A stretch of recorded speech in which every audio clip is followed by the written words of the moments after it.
பிஸ்மில்லா வஸ்ஸலாத்து வஸ்ஸலாமு அலா ரசூலுல்லாஹி ஸல்லல்லாஹு அலைஹி வஸல்லம்.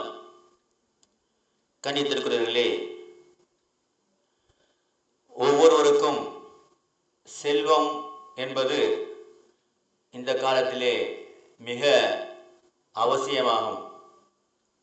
செல்வம் இருந்தால்தான் நம்முடைய குடும்ப வாழ்க்கை, பிள்ளைகளை படிக்க வைப்பது, நம்முடைய பிள்ளைகளுக்கு திருமணம் செய்ய வைப்பது போன்ற அத்தனை விஷயங்களுக்கும் செல்வம் ரொம்ப அவசியமாகிவிட்டது. இப்படிப்பட்ட இந்த சூழ்நிலையிலே நம்முடைய செல்வத்தை எப்படி அல்லாஹ்விடமிருந்து பெற்றுக்கொள்வது என்ற விஷயத்தை பார்க்க இருக்கிறோம். நபி சுலைமான் அலைஹிஸ்ஸலாம் அவர்கள் ஒரு துஆ செய்தார்கள். அந்த துஆவின் காரணமாக அல்லாஹ் தஆலா இதுவரை யாருக்குமே கொடுக்கப்படாத மிகப்பெரிய உயர்ந்த அரசாட்சியை கொடுத்தான். அரசாட்சி வந்துட்டாவே அதில் செல்வம் வந்துடும். எந்த அளவுக்குன்னு சொன்னால், அவர்களுக்கு ஜின்னுகளையும் வசப்படுத்தி கொடுத்திருந்தான். கடலுக்கு அடியில் இருக்கக்கூடிய அந்த செல்வத்தையும் என்ன செஞ்சிச்சு, அவங்களுக்கு கொண்டு வந்து குமிட்டது. ஆக அவங்க செஞ்ச அந்த துஆவை நாம் செய்யும் பொழுது நமக்கும் இன்ஷா அல்லாஹ் நமக்கு தேவையான அளவு அந்த செல்வத்தை அல்லாஹ் தருவான். அந்த துஆவிற்கு அவ்வளோ பெரிய சக்தி இருக்கிறது. இதற்கு முன்பு நான் இந்த பதிவை பதிவிட்டிருந்தேன். ஒரு சகோதரர் எனக்கு டெலிஃபோன் சொன்னார், மௌலானா, நான் இதை ஓதிக்கிட்டு இருந்தேன், என் கனவிலே எனக்கு ஒருவரை காமிக்கப்பட்டது. கனவிலே ஒருவர் காட்டப்பட்டது. எனக்கு செல்வத்தை கொண்டு சேர்ப்பதற்கு உதவியாக வந்திருக்கிறார் என்று நான் விளங்கிக் கொண்டேன். இறைவன் படத்திலிருந்து இது உதவி செய்வான் அல்லாஹ் சுப்ஹானஹு வ தஆலா. நம்ம ஒரு துஆ ஓதணும்னு சொன்னோம்னா அதுக்கென்று சில மலக்குகளை நியமித்து நமக்கு அந்த உதவிகளை செய்வான். இது ஆன்மீகமான விஷயங்கள். அப்போ அவர் என்ன சொல்றாருன்னு சொன்னால், அவர் அதனை ஜின்னு என்று விலகி கொண்டு அந்த ஜின்னை எனக்கு வசப்படுத்த முடியுமான்னு எனக்கு திருமணி கேட்குறார். நான் சொன்னேன், அல்ஹம்துலில்லாஹ், அல்லாஹ்வே உங்களுக்கு அதனை ஒரு வானவரை உங்களுக்கு காமிச்சு கொடுத்துருக்கின்றான்.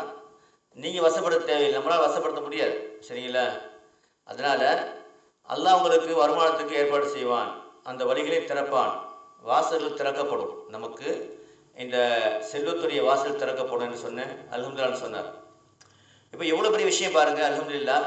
இப்போ எல்லாமே அப்படி தான். இந்த குர்ஆனை நம்ம போதும்போது நம்ம ஓதுகிறோம், இந்த செய்வனைக்கான ஓதுறாங்க. அதுக்கு எந்த அல்லாஹ் சில மலக்கள் நியமித்திருக்கின்றா அவங்க என்ன செய்கிறாங்க, போயிட்டு எல்லாம் இதனுடைய அனுமதியுடன் சரி பண்ணுறாங்க. இது அல்லாஹ் அல்லாஹ்வுடைய ஏற்பாடு இதுதான். இப்போ மலையை பொழிவிப்பதற்கு சில மலக்கள் நியமித்திருக்கின்றான். அது மாதிரி ஒவ்வொன்றும் இப்போ வஹி இறக்குவதற்கு ஜிப்ரீல் அலைஹிஸ்ஸலாம், இப்படியாக அல்லாஹ் தஆலா மலக்குகளை கொண்டு வேலை வாங்கி கொண்டிருக்கின்றான். அல்லாஹ்வுடைய அனுமதியின் பேர் தான் நடக்கும். சரிங்களா? இப்போ நம்ம அல்லாஹ்விடம் துஆ செய்யணும், அல்லாஹ் என்ன செய்வான், நமக்கு அதுக்கு வழி ஏற்படுத்துவான். அந்த அடிப்படையிலே மிக உயர்ந்த துஆ சுலைமான் அலைஹிஸ்ஸலாம் ஓதின துஆ என்னன்னு சொன்னால், ரப்பி ஹபிலி முல்கன் இன்னக அன்தல் வஹாப். நான் கீழே டிஸ்கிரிப்ஷனில் அதை நான் அரபிலையும் எழுதுகிறேன், தமிழையும் எழுதுகிறேன், படிச்சுக்கோங்க. அந்த சைடில் பாருங்கள். நீங்கள் இப்போ வீடியோவில் சைடில் பார்த்தீங்கன்னா ஒரு முக்கான மாதிரி ஒரு கோடு, ஒரு கருப்பான வெள்ளையாக இருக்கும். அதை நீங்கள் அமுக்குனீங்கன்னு சொன்னால் கீழே நான் எழுதுனது வந்துடும் ஆட்டோமேட்டிக்காக. எல்லா வீடியோலையும் அது இருக்கும். சரிங்களா? சைடில் பார்த்தீங்கன்னா வலது பக்கம் முக்கோணம் மாதிரி இருக்கும், வெள்ளையாக இருக்கும், அது கருப்பாக இருக்கும். அதை அனுப்புனீங்கன்னா நான் கீழே எழுதுனது வந்துடும், அதை பார்த்துக்குங்க. சரியா? அப்போது இதில் அர்த்தம் என்னன்னு சொன்னால், ரப்பி இறைவா, ஹபிலி முல்கன் எனக்கு மிக சிறந்த அரசாட்சியை தருவாயாக, இன்னக அன்தல் வஹாப் நிச்சயமாக நீ மாபெரும் கொடையாளி. இப்போ இந்த இடத்துல முல்கன் அப்படிங்கிறது அரசாட்சி அவங்க கேட்டாங்க. அரசாட்சியுடன் கூடிய செல்வம். இப்போ நமக்கு செல்வம் வரும், நமக்கு அரசாட்சிக்கு தேவை கிடையாது. சரிங்களா? நமக்கு என்ன கிடைக்குன்னு சொன்னால் அந்த நமக்கு தேவையான செல்வம் தான். இப்போ அரசாட்சி வந்தால் எவ்வளோ பெரிய செல்வம் வருமோ அதே போல செல்வம் நமக்கு வரும். அல்ஹம்துலில்லாஹ். சரிங்களா? உங்களுக்கு தேவையானது அதை கொண்டு நீங்கள் ஏழைகளுக்கு உதவி செய்ய முடியும். இப்படி ஒரு பெரிய செல்வந்தனாகக்கூடிய ஒரு தௌஃபீக்கை அல்லாஹ் இது ஒரு திக்ர், ஒரு துஆன்னு சொல்லலாம். இதை கூட நம்ம கொடுப்பான். இதனை எப்படி பயன்படுத்துவதுன்னு சொன்னால், டெய்லி நீங்கள் என்ன செய்யணும்? காலையில் 70 தடவை ஸலவாத் ஓதணும். ஸல்லல்லாஹு அலைஹி வஸல்லம். அதுக்கப்புறம் இந்த துஆவை, ரப்பி ஹபிலி முல்கன் இன்னக அன்தல் வஹாப், இதை 313 தடவை. அதுக்கப்புறம் அஸ்தஃபிருல்லாஹி வஅத்தூபு இலைஹ், அது 100 தடவை. அதுக்கப்புறம் 7 தடவை ஸலவாத். இதை காலையில் ஒரு தடவை, சாயந்தரம் ஒரு தடவை நீங்கள் ஓதிட்டு வரணும். இந்த செட்டில் இதே மாதிரி நீங்கள் அதிகமாக ஓதினீங்கன்னு சொன்னால் சீக்கிரமே உங்களுக்கு என்ன செய்யும்? உங்களுடைய அந்த உன்னுடைய வாசல், உங்களுடைய செல்வத்துடைய வாசல் திறக்கப்படும் இன்ஷா அல்லாஹ். அதுக்கு முன்னாடி பேசிக்காக உள்ளது என்னென்னு சொன்னால், நான் எப்போ சொல்கிறது போல் 5 விஷயங்கள் பேசிக்கான உள்ளது. அதை நீங்கள் அவசியம் செய்யணும். ஒன்றாவது என்னென்னு சொன்னால், இந்த 5 நேர தொழுகையை நீங்கள் கட்டாயம் தொழுகணும். ஏன்னா அல்லாஹ் சொல்கிறான், லைன் ஷக்கர்தனி ல அஸீதன்னக்கும், எனக்கு நீங்கள் நன்றி செலுத்தினால் நான் உங்களுக்கு என்னுடைய அர்ப்பணிகளை அதிகப்படுத்துகின்றேன். ஆகவே அந்த வசனம் இப்படி தான், லைன் ஷக்கர்த்தும், நீங்கள் எனக்கு நன்றி செலுத்தினால் ல அஸீதன்னக்கும், உங்களுக்கு அதிகப்படுத்துவேன், என்னுடைய அர்ப்பணிகளை அதிகப்படுத்துவேன். வலையின் கஃபர்த்தும், நீங்கள் எனக்கு நன்றி செலுத்தணும்னு சொன்னால் இன்ன அதாபில ஷதீத், என்னுடைய வேதனை மிக கடினமாக இருக்கும். அதனால் நம்ம என்ன செய்யணும்? அல்லாஹ்வுக்கு நன்றி செலுத்துதல் முதன்மையாக உள்ளது 5 நேர தொழுகை, அந்த நேரத்தில் தொழுகணும். அதுக்கப்புறம் சுன்னத்தான நஃபிலான வாஜிபான தொழுகை தொழுகிறணும். அதுக்கு மேலே உங்களால் முடிந்ததுன்னு சொன்னால் தஹஜ்ஜத், இஷ்ராக், லுஹா, அவ்வாபின் தொழுகைன்னு சொன்னால் இன்னும் அல்லாஹ்வுடைய நெருக்கத்தை கிடைக்கும். ரெண்டாவது விஷயம் காலை மாலை திக்ர். அதில் சுப்ஹானல்லாஹ் வல்ஹம்துலில்லாஹ் வலா இலாஹா இல்லல்லாஹ் வல்லாஹு அக்பர் வலா ஹவ்ல வலா குவத்த இல்லா பில்லாஹ் அலில் அஸீம், இது 150 தடவை. அப்புறம் இது ஓதுவது உலகத்தை விட அதிக நன்மை தரக்கூடியது உங்களுக்கு. ரெண்டாவது லா இலாஹா இல்லல்லாஹ் வஹ்தஹு லா ஷரீக லஹு லஹுல் முல்கு வலஹுல் ஹம்து வஹுவ அலா குல்லி ஷைஇன் கதீர், இது 100 தடவை ஓதுவது அன்று மாலை வரை ஷைத்தானுடைய பாதுகாக்கும். மூன்றாவது அஸ்தக்ஃபிருல்லாஹ் வஅத்தூபு இலைஹ் 100 தடவை, இது உணவுடைய வாசலை, செல்வத்துடைய வாசலை திறக்கும். அதுக்கடுத்ததாக ஸலவாத் ஸல்லல்லாஹு அலைஹி வஸல்லம், காலையில் 150 தடவை, மாலையில் 150 தடவை. இவை அனைத்துமே காலை மாலை நீங்கள் ஓதிட்டு வரணும், நான் சொன்ன மாதிரி. இது ரெண்டாவது விஷயம். மூணாவது விஷயம், உங்கள் காலை மாலை குரானை அரை மணி நேரம் ஓத பழகிக்கொள்ளுங்கள். உங்களுக்கு குரான் ஓத தெரியலையா? 3 மணி நேரத்தில் எவ்வாறு குரான் ஓதுவது என்று நம்ம யூடியூப்பில் போட்டிருக்கோம். குரான் ஓத தெரிஞ்சவங்க தஜ்வீதுன்னு ஓதுவதற்கும் அதில் பயிற்சி இருக்குது. சரிங்களா? அது 3 மணி நேரத்தில் தஜ்வீது ஓத ஆரம்பிச்சிடலாம். அதில் ஜாயின் பண்ணிக்கோங்க. நாலாவது விஷயம் என்னென்னு சொன்னால், உறவுகளை பேணிக்கொள்ளுங்கள்.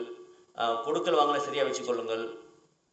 மனைவிக்கு செய்ய வேண்டிய கடமை, பிள்ளைக்கு செய்ய வேண்டிய கடமை, அதே மாதிரி தாய் தந்தைக்கு செய்ய வேண்டிய கடமை, அண்டை வீட்டுக்காரர் செய்ய வேண்டிய கடமை சரியாக செய்யுங்க. உங்களோட நாக்குனாலையும் உங்களுடைய கைனாலையும் யாருக்கும் எந்த அநியாயம் செஞ்சிடாதீங்க, எந்த தீமை விளைவிச்சிடாதீங்க. யாருடைய பொருளையும் அது ₹1 இருந்தாலும் அபகரிக்கிறாதீங்க, அது உடனே கொடுத்துருங்க. யாரை பற்றி புறம் பேசிடாதீங்க. இதெல்லாம் செஞ்சுட்டு வர்றது உங்களுடைய பாதுகாப்புக்கு நல்லது. முக்கியமான விஷயம் என்னென்னு சொன்னால், நாக்கையும் நம்முடைய மர்மஸ்தானத்தை பாதுகாத்துக்கொள்ளணும். யார் பாதுகாத்துக்கிறாங்களோ அவங்களுக்கு நான் சொர்க்கத்தை கொண்டு பொறுப்பேற்கிற நபி சொல்லியிருக்கிறாங்க. அதனால் மர்மஸ்தானத்தை நமக்கு ரொம்ப கவனமாக இருக்கணும்.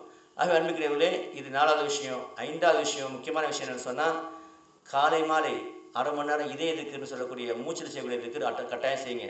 இப்போ நம்ம சொல்லக்கூடிய இந்த திக்ரு, அதாவது நம்ம ஓதக்கூடிய சொல்லியிருக்கணும் செல்வத்தை ஈர்க்கும் திக்ரு, அதெல்லாம் நீங்கள் முழுமையான உங்களுக்கு அது பயனளிக்கணும்னு சொன்னால் நீங்கள் காலை மாலை திக்ரு கட்டாயம் செஞ்சாகணும். அது எப்படி செய்கிறது அப்படிங்கிறத நம்ம இன்ஷா அல்லாஹ் நம்ம குரூப் ஆரம்பிச்சிருக்கிறோம். நான் 3 நம்பர் தரேன். இந்த 3 நம்பரில் எதில் நீங்கள் போட்டாலும் அவங்க வாட்ஸ்அப்பில் பேசி இருப்பான்னு குரூப்பில் நினச்சிடுவாங்க இன்ஷா அல்லாஹ். அந்த நம்பர் என்னென்னு சொன்னால் 90 25 96 93 55. ரெண்டாவது நம்பரு 98 40 92 59 49. மூணாவது 63 70 40 47 50. இதில் ஏதாவது நம்பருக்கு நீங்கள் மெசேஜ் அனுப்பினீங்கன்னா உங்களை குரூப்பில் ஜாயின் பண்ணிட்டுருவாங்க. அல்ஹம்துலில்லாஹ். கணிதர்களே, இப்போது நம்முடைய பழைய சேனல் ஹேக் ஆகி போனதுனால புதிய சேனல் கேபிகே பிரைட்டு முன்னாடி இருந்தது. இப்போ கேபிகே பிரைட் அப்துல் கார்னு ஒரு சேனல் ஆரம்பிச்சிருக்கோம். இது புது சேனல். இப்போ எல்லாருமே பார்க்கக்கூடிய அனைவருமே கீழே பாருங்கள், சப்ஸ்கிரைப்னு சொல்லிட்டு சிகப்பாக இருந்ததுன்னு சொன்னால், கருப்பாக இருந்ததுன்னு சொன்னால் நீங்கள் சப்ஸ்கிரைப் பண்ணிட்டு அர்த்தம். அது சிகப்பாக இருந்ததுன்னு சொன்னால் நீங்கள் அமுக்குறீங்கன்னு சொன்னால் ஒரு பெல் பட்டன் வரும், அதையும் அழுத்துன்னு சொன்னால் நம்ம சம்மந்தப்பட்ட வீடியோக்கள் உங்களுக்கு உடனுக்குடன் வரும். இதில் அனைத்து மக்களுக்குமே நீங்கள் ஷேர் செய்து நன்மையான விஷயங்களை ஒருவருக்கொரு உதவியாக இருங்க. அல்லாஹ் கபூல் செய்வானாக. அஸ்ஸலாமு அலைக்கும் வரஹ்மத்துல்லாஹி வபரகாத்துஹு.